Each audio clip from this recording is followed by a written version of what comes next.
生接着问我，他说你确定你自己是 XX 还是 XY 吗？我说我是 XL。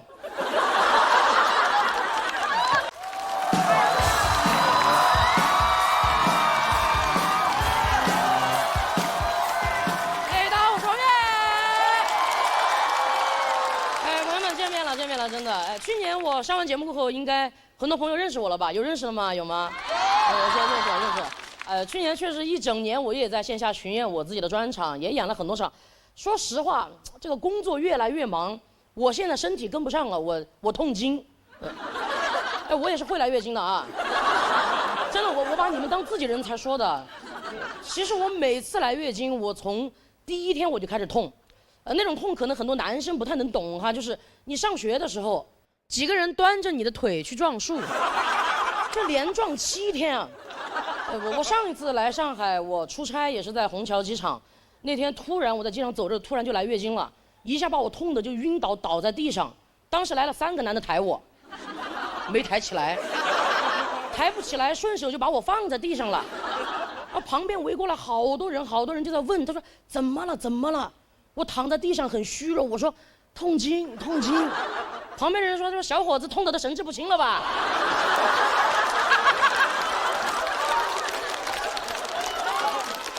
哎，我又补了一句，我说女的。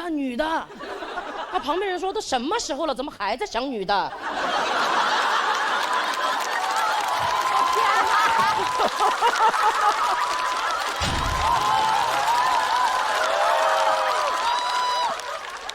天哪！本来我是一个很能忍的人，真的，有的时候我就想着，我说忍一忍就过了，大不了我就忍到绝经那天嘛。但我除了痛经啊，我还月经不调，可能很多男生又不太能懂哈，就是你上学上得好好的，突然有几个人他端着书就来撞你。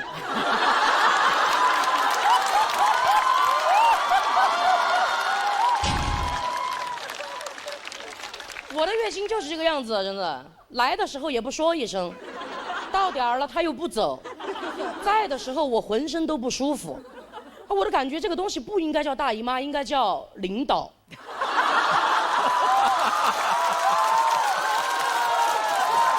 哎，你们应该都有领导吧？大家都有领导哈，有的时候是不是也坐在位置上在那想说忍一忍就过了，大不了我就忍到退休那天嘛。你掐指一算，你说哎，退休那天刚好就是绝经那天。而且我觉得世界上最幸福的女人就是那些退了休又绝了经的女人。但现在应该没有这样的女人了哈。现在虽然绝经提前了，但是退休延后了啊。这个月经不调，我不知道你们谁不调哈，我要调。我还是找了一些小诊所去看的，前后起码找了8个医生给我调，调完了他们说我月经不调。有的时候把那个医生都调烦了，给我抓了药，他开始这个药也来点，那个药也来点，到最后他都问我，他说这个你来点不来点？我说我是来医院抓药的，我又不是上食堂打饭的，我的。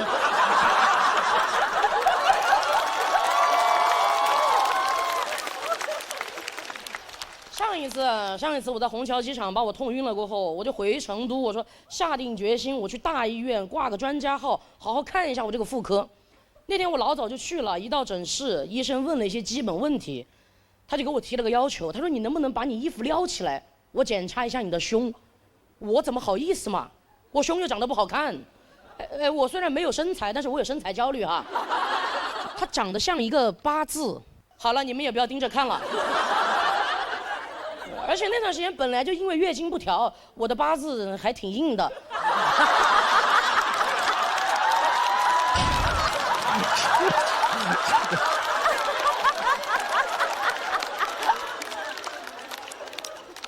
哎，医生接着问我，他说你确定你自己是 XX 还是 XY 吗？我说我是 XL。你问的是你的染色体。妈呀，染色体好陌生的词啊。我说我的应该是染的还可以哦。医生也很难为情，他就问我，他说哎呀你不要误会，我是观察你长了一圈小胡子，你声音有点像个男的，我怀疑你体内有2套系统。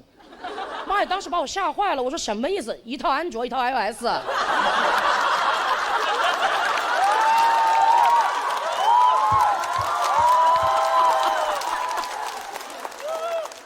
而且本来上医院想检查一下月经来不来的事儿，那天变成月经该不该来的事儿呢。我当时月经一下就不痛了，我头有点痛了，你知道吧？然后医生就让我赶紧去做一个全面的妇科检查，我就去了。说实话，做检查的过程当中，我心里还是很纠结的。我都在想，要是我检查出来我体内真的有男性系统，我怎么办？我的朋友们怎么面对我？我出走半生，归来竟是少年。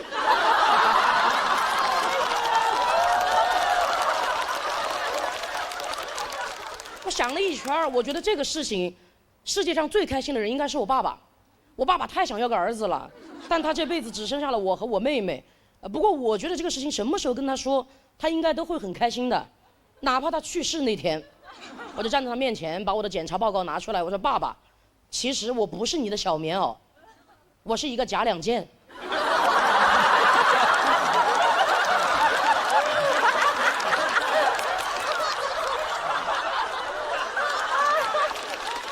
我爸爸绝对躺在床上在那儿瞑目啦。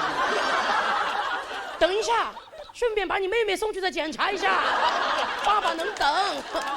但我这个检查很快就做完了，我赶紧拿着报告单回到医生的诊室，一路我都很紧张，我也需要一个结果，我就站在门口悄悄问医生：“女儿女不女？”很像站在产房门口，真的，别的话都别说了，就告诉我是男孩还是女孩吧。医生说：“恭喜啊，女孩，全女孩，158斤的大胖丫头。”朋友们，我活了快30岁了，真的。那天我才感觉自己是一个被官方认证的女人，知道吧？这个段子你们也别闲着，播出那天你们就给我把消息往外散哈。逢人就说王悦纯女的啊。那赶紧给我看看我月经不调的事儿吧。医生给我总结了一下，看了你的报告单啊，我们就发现其实是因为你体内雄性激素过旺，说白了有点超雄，你知道吗？你雌性激素太少了。不过你这个情况没问题呢，你慢慢的。找个男的，生个孩子，激素就稳定了。我说激素稳定有什么用？老子人生都不稳定了。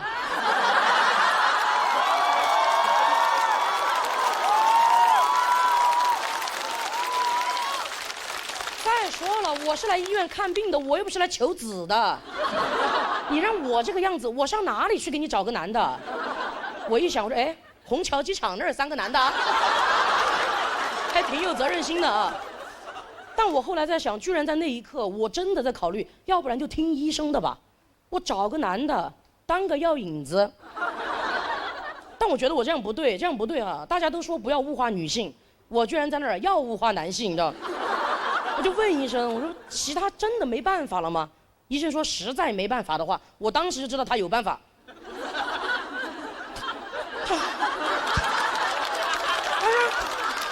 要不然就给你开点补充雌性激素的药吧。我说啊，这难道不应该是第一个办法吗？那个药我买了，就几10块钱一瓶，我现在也在按时吃。说实话，月经已经好多了，而且它调整那个雌性激素嘛，补充上来了。现在有的时候在家里开始偷偷穿裙子了，你知道？所以啊，朋友们，真的，关于医学、婚姻、男人、痛经。我觉得咱们能花几10块钱解决的问题，真的没必要花自己几10年。谢谢大家，我是王悦，谢谢，谢谢。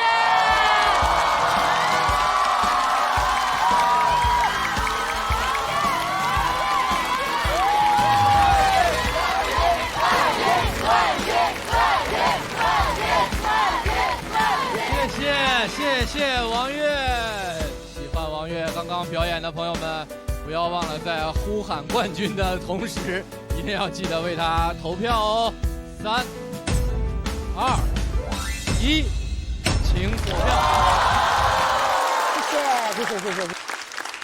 在开放麦的时候，王悦这篇稿子已经炸到不行了，是吧？炸到现场观众也是跟观众一样喊冠军。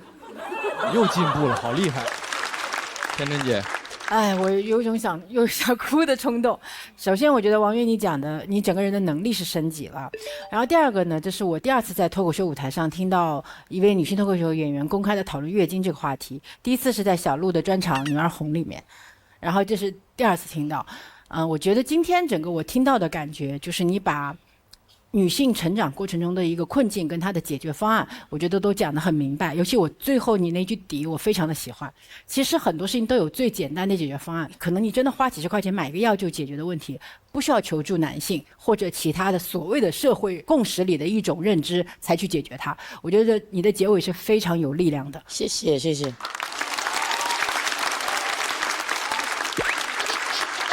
大林这是很熟悉的了，是，而且我觉得今天的表现是我打认识您到现在最优秀、最炸的一场，尤其是您说的所有的这些个问题，我觉得那个尺度把握得非常好。然后呢，所有的调侃，我觉得这更像是科普，就让我们都能明白这件事，因为很多男孩其实也并不了解这个。然后里头的一些个关于性别议题的一些个讨论，我觉得如果有哪个男的听完这样说这我还受不了，那他实在我太受不了他了，你知道吧？这是一个面向所有性别年龄段，就是小到听懂人话，大到听不懂人话都能听的节目。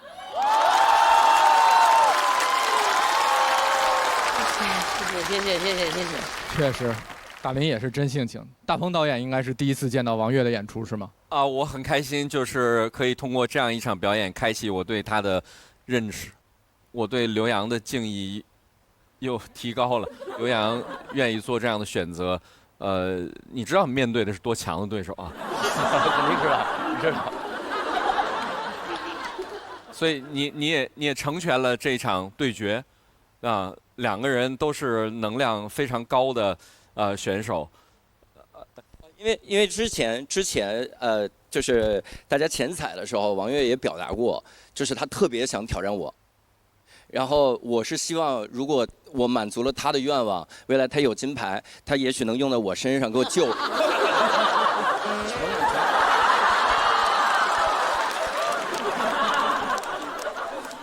我就是说挺尊敬你的啊。因为这么强的一个对手主动选择迎接这样的挑战，而且说实话，就刚才我听的过程当中，我作为一个男性，其实我是共情了的啊。你刚才说的所有的那些描述，让我对于月经它应该是怎么样一个感觉，我脑补了一下，就是我觉得这样是真正的希望能够在这个舞台上看到的单口喜剧演员女性想要去表达的议题。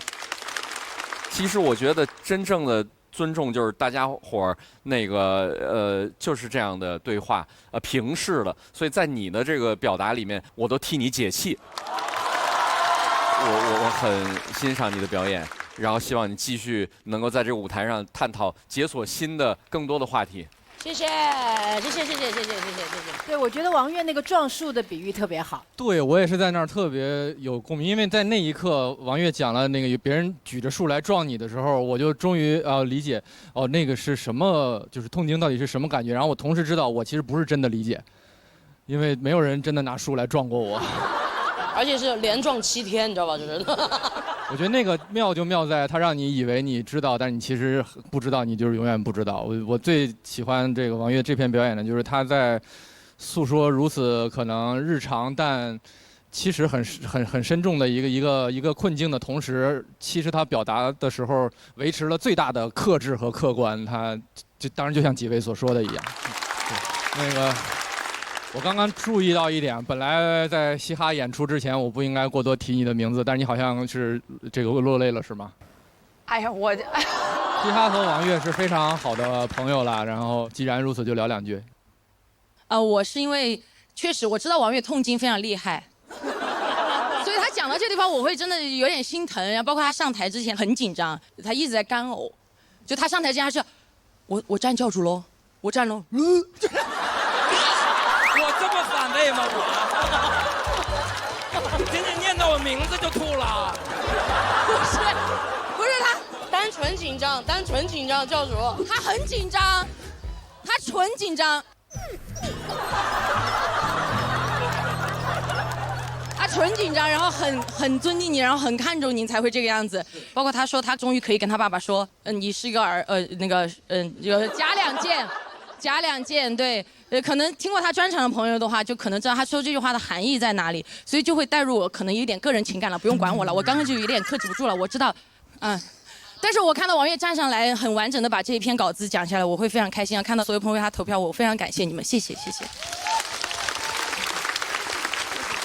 我也稍微补2句哈，就是很为王悦开心，我很开心看到我们在这个舞台上能讲的东西越来越多，而且非常感谢观众的这种接纳。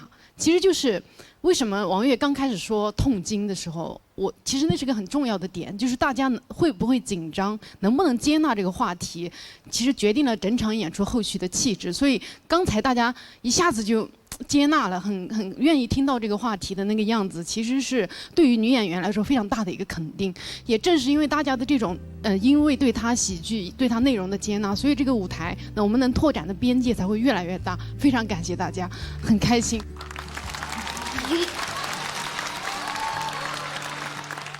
哎呀，真是不想，就是第一期上来就是在泪洒现场，知道吧？就一忍再忍，但是一忍再忍，无需再忍。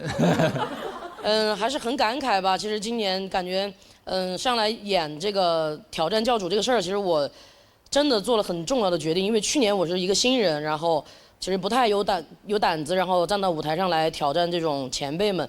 但是今年就想再挑强的打，今年就是，因为过去的1年真的在各个剧场里面收集了很多观众们对我的爱，然后我觉得我收集了很多的能量，包括我的好朋友今年嘻哈，我去年一整年在节目里面 cue 他，就是说我的愿望就是希望他能来参加节目，然后今年他真的就是来了，然后我感觉站在这个舞台上，我就感觉我已经赢了，真的就是。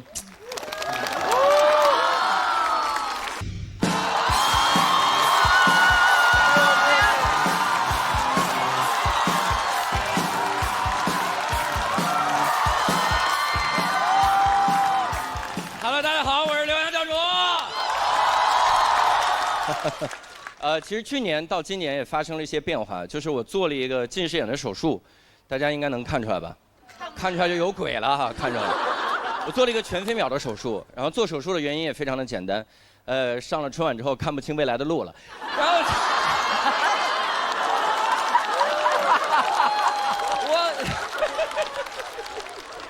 我当时做这个手术很紧张，我想先在小某书查一下，我想搜一下全飞秒手术到底是什么样。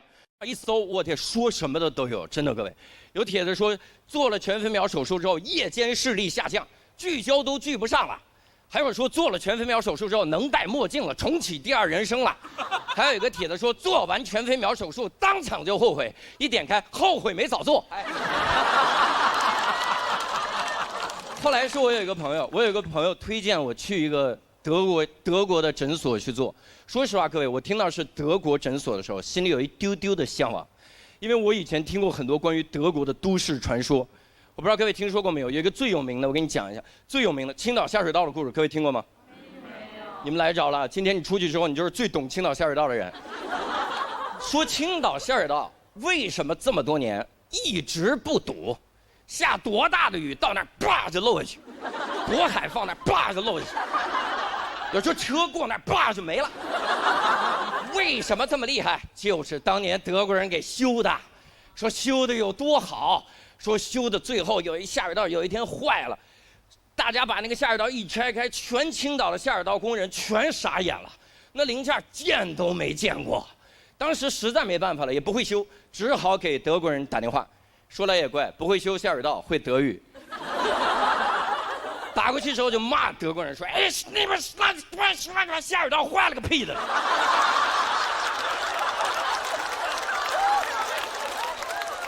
当。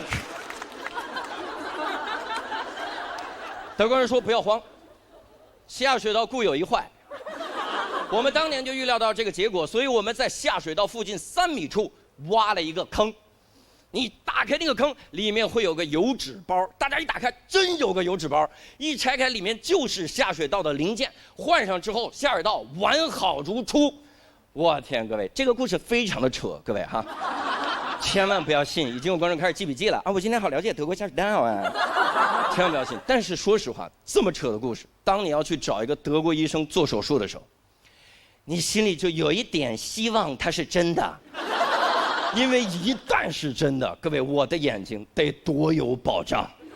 10几年后，我的眼睛突然就坏了，全国的医生束手无策，没办法，只好给德国人打电话，还不会德语，只好找一个青岛下水道工人给德国打电话。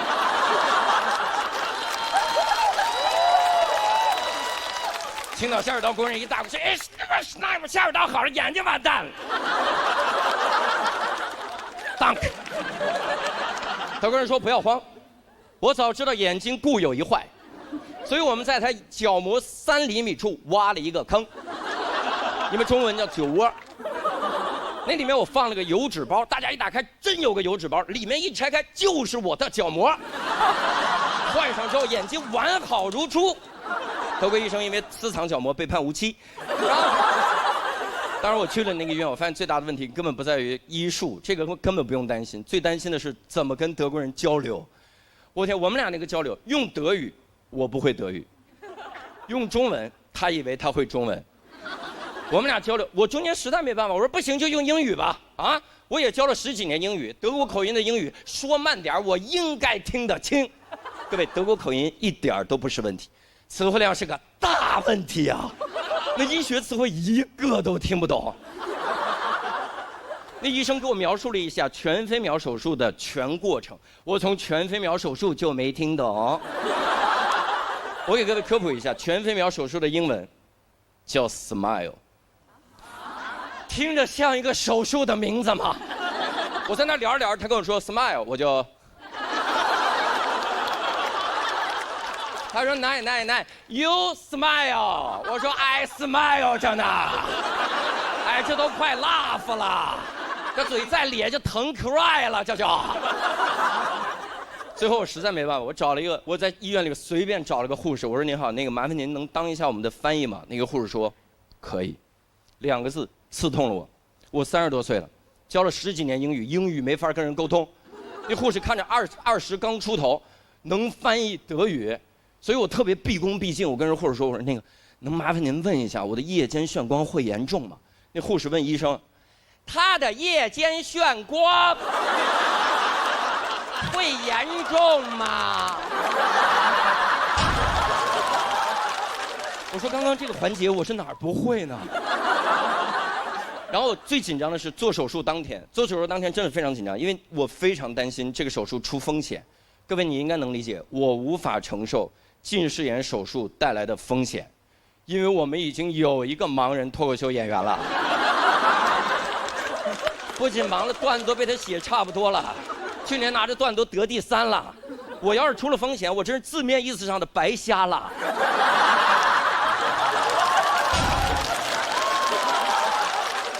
所以我一个劲儿问那个护士，我说那个您能跟我说一下有风险吗？有没有风险？护士说刘先生，您真的不用担心，没有什么风险，您只要做好术后护理就没事儿。来把这个术后护理包拿着，我一拿那护理包，我说哦，这个我知道，油纸包来了啊。我拆开那个护理包，各位，里面赫然放着一副黑灯同款墨镜。我说你再说一遍没风险的事儿。你最好给我这个墨镜，唯一的目的是告诉我黑灯在你们医院治好了，这墨镜它用不着了。他说刘先生真没风险，您还有什么担心您随便问。我说那我问你，如果我在手术过程中眨眼了怎么办啊？我一眨眼，眼皮给我切了，我以后跟个鱼似的，我天天我就这么瞪着。他说刘先生，他原话，刘先生您真不用担心，做手术的时候我们会有东西给您开眼。我说那你最好好好让我开开眼。我躺手术床上说刘先生您看这是圆明园的龙首。我说嚯，快给刘先生切眼睛，切好了。后来发现多虑了，各位多虑了，手术非常的成功。我做完手术那1秒，然后德国医生跟我说手术很成功。那个翻译跑过来，手术很成功。我最后一次复查，我复查的时候，医生跟我说恢复的非常好，恭喜你，可以走进摘掉眼镜的世界了。但是，我说有但是，咱不第一开始说吗？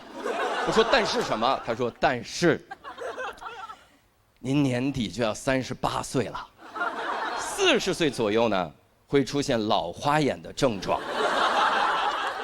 我说那严重吗？他说没事儿，戴眼镜就好。谢谢大家，我是刘洋正，谢谢大家。谢谢刘洋教主的表演，喜欢他表演的朋友们不要忘记为他投票。别吵。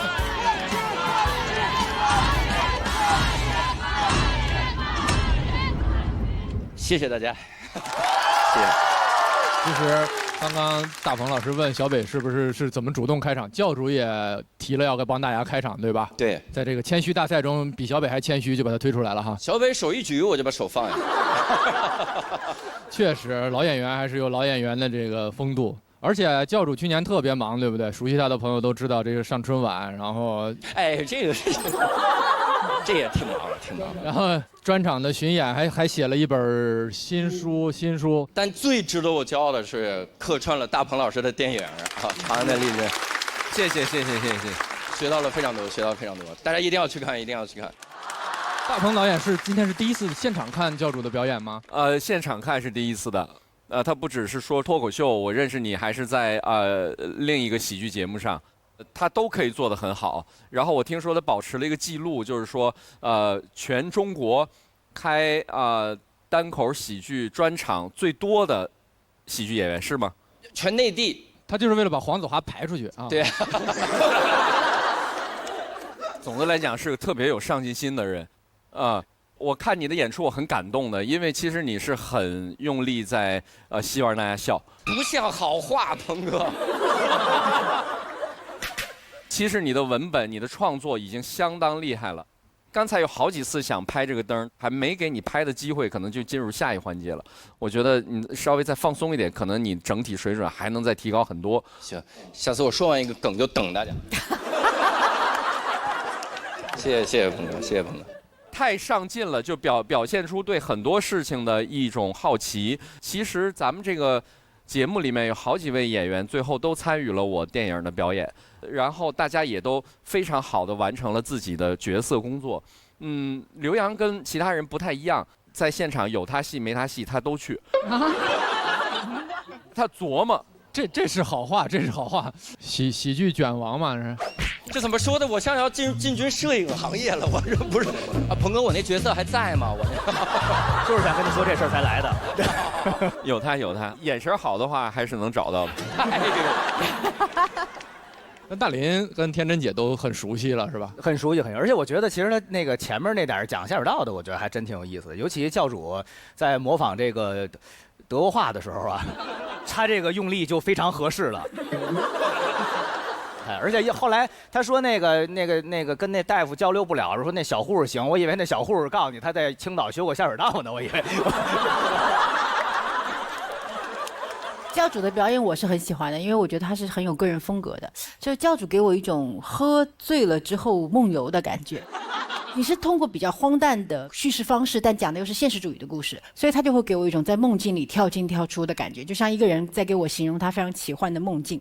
我觉得就是因为有一些现实的东西，你用的是非常强力的表述方式，那个效果会更准确。所以我是在想，你的个人风格其实不太可能变松弛，因为这就是你嘛，人就是这样。对，所以这个风格可能是个锚定的东西，那么加什么内容匹配这种紧迫感，它也许你的那个风格感会更强烈且更恰如其分。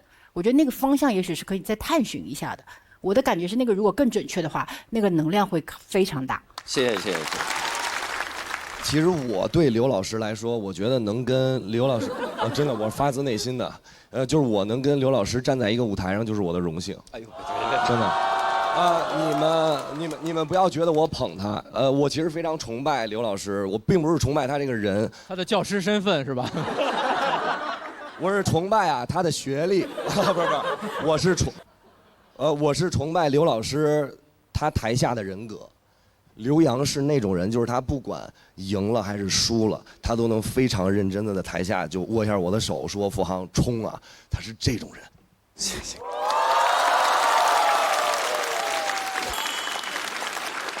我们看到刘洋教主获得了气氛组的3票满票。同时要向大家说明的是，在集结的时候，教主因为他是今天的那头第1名，所以他获得了一块由星爷直接发放的复活金牌。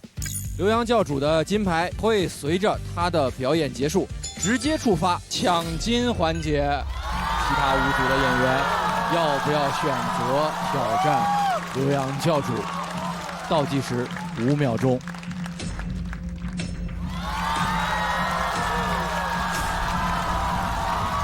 选我！他是有金牌嘛，可以试一试，试着去抢一抢那个金牌。还是希望能有一个起码在我心里觉得是强对决。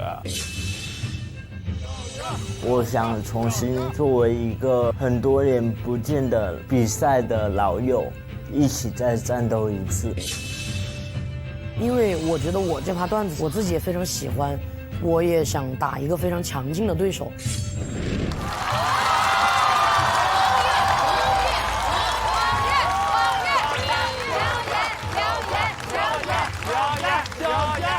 此刻选择权回到刘洋手里，你要从这3位同样优秀的朋友中间选择一个作为你的挑战者。因为我刚刚看到王悦第一个站起来的嘛，所以我就选王悦吧。好像我赢了一样，好像是。大家好，我是王悦。我工作里面跟我见了4、5次的客户，他管我叫王哥。如果非要网恋，想想我是甜甜，感觉我这个人吧，性别还挺随和的。其实去年就看到好多那种好朋友，大家一块儿来，台前幕后都有个照应，然后相互帮助啊之类的。我身边其实也有好多好朋友，但是我觉得只有嘻哈是在我很多非常特殊的节点啊时刻，他是唯一一个能给我力量的人。今天嘻哈又专门给我的专场开场，我非常开心。主要是离成都比较近，然后想的是能够给王悦开场，尽量我给他开，因为就是看有些演员开不好。你紧张吗 ，baby？ 我一点也不紧张，你看我都在跳。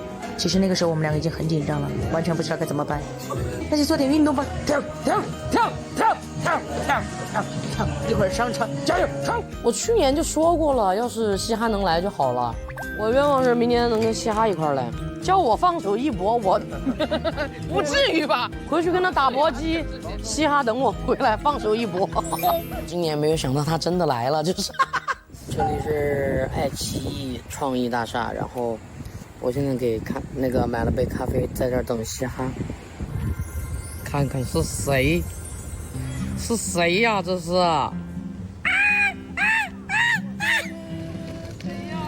你是谁呀？谁呀？不是你吗？哎呀，你来了就好了，真的没什么担心的了。